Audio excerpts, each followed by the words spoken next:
भाई यार तुम्हारा गांव बहुत दूर पड़ जा, सिकंदराबाद से आते आते 12 बज गए। पूरा नीरज भाई ये क्या था? और भाइयों मैं तुम्हें बताना भूल गया, हमारे गांव में एक लेडीज रहती थी, उसके साथ में एक बकरा था। तो पीछे से किसी बस वाले ने ना टक्कर मार दी, तो वो दोनों खत्म हो गए। उनकी आत्मा यहीं भटकती रहती है। पूरा भाई ये चुड़ैल।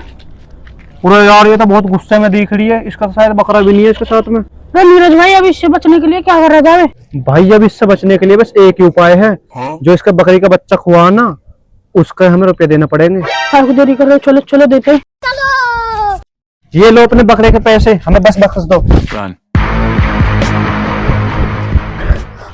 अरे यार नीरज कहाँ रह गया? लगता है उस चुड़ैल ने पकड़ लिया। दिखे, आओ वापिस चलते। ये ले अपने हिस्से के पैसे। और ये पीले वाल कौन लगाता है? चुड़ैल के सफेद वाल होते हैं।